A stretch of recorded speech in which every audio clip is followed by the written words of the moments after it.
Let's talk about the dishonest globe believer Camicazi. Now, he may just be gullible, really lazy and still controlled by his indoctrination. Honestly, I don't think that's the case. I think that he is deliberately trying to deceive others. Notice that Camicazi has just 4 videos. Each video is using a fisheye lens and he claims it proves curvature. Again, he's either really gullible or a deceiver. Camicazi left a comment on one of my curvature-busting videos. Besides his typos, his comment was full of errors, showing that he's either really lazy or he's just another dishonest globe believer. Maybe both. I will share his comments, and then I will explain how wrong he is. As I go through his comment, you will see that he lies or really sucks at researching the facts. A couple problems with your calculations and... First off, you used a calculator that doesn't take refraction into account. With standard refraction, the expected curvature amounts are slightly lower than what you used in your video. Second, your above sea level values are way off. For example, at 407 for Margarettsville, you seem to have forgotten the mountain/hills 2 to 3 miles inland. They go up to an elevation of about 750 feet.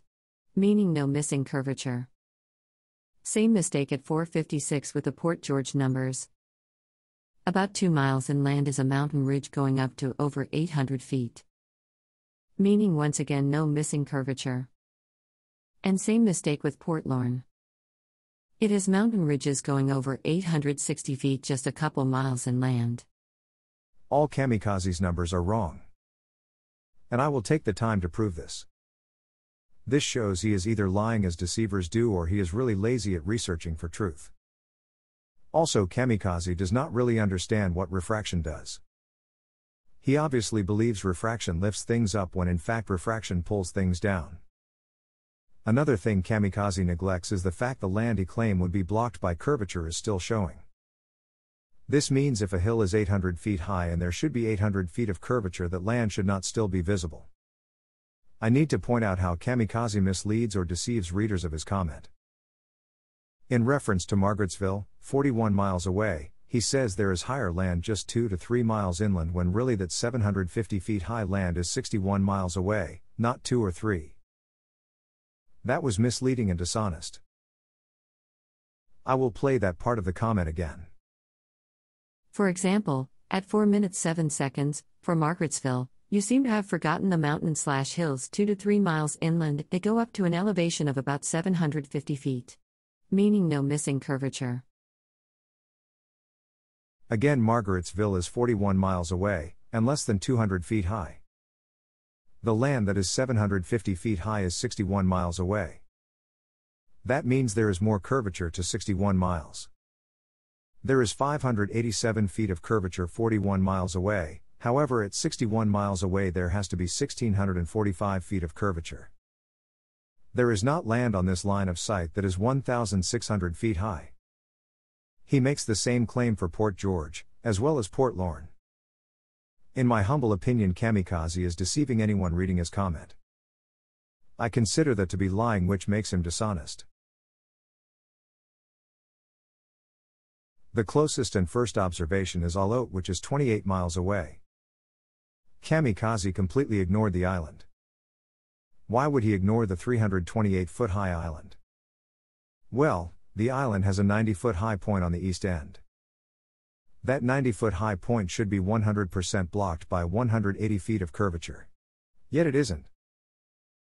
Camicazi ignored the island because it debunks curvature over a 28-mile distance. That's Camicazi, a typical flat earth troll, being deceptive. So immediately Camicazi chose to deceive by leaving out a most important point, the 90-foot point.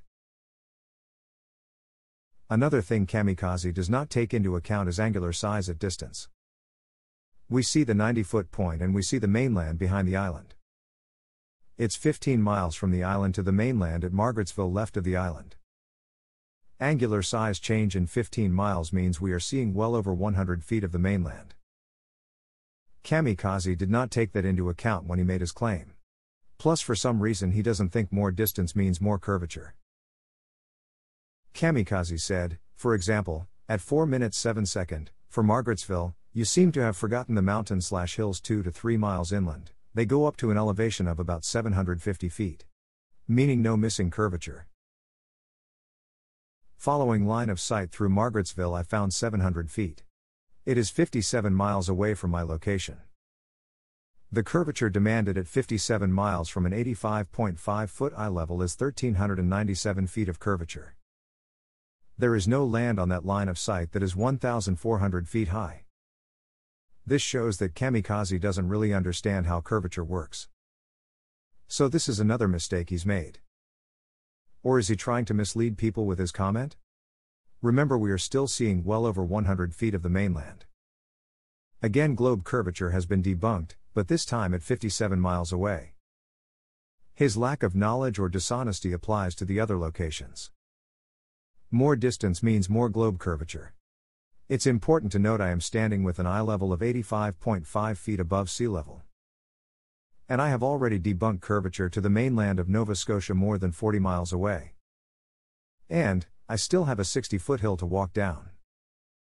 The lower I get towards sea level, the more curvature is demanded by the globe model. One more thing. Having debunked curvature to the mainland more than 40 miles away automatically debunks any curvature to the island only 28 miles away. At 30 feet above sea level, I could still see the mainland 47 miles away. That demands more than 1,000 feet of curvature.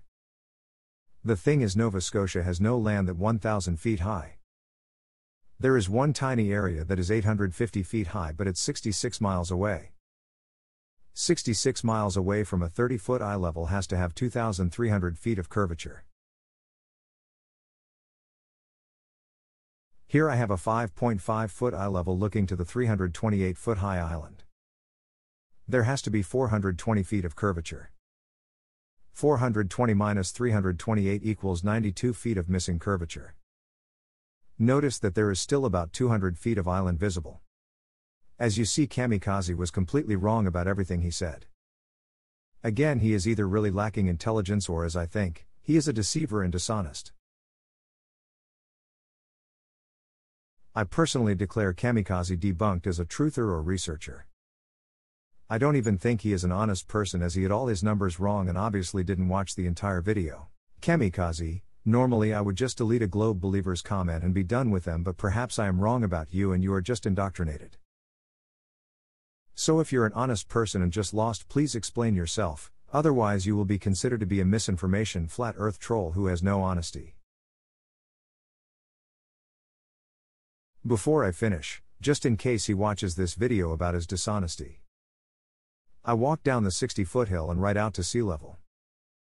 Once at sea level, I put my camera down to just 1 foot above sea level. I was looking to Isle Haute, 28 miles away, where they should be 478 feet of your magical curvature blocking the 328-foot high island. Yet the island was still visible. If you were an honest person, it should make you think instead of trying to deceive others. There are many ways to prove the heliocentric model is a lie. A lie taught to children through public school education. Using overwater observations, it is actually quite easy to prove planet Earth has zero curvature. I did it without a camera or telescope. Just by seeing it on my beach walks while standing at sea level. Zero curvature means flat and definitely not a sphere 25,000 miles round. Once being shown this truth, it is up to you to disprove it. Camicazi did not do that. Instead, he chose to mislead people with his comment.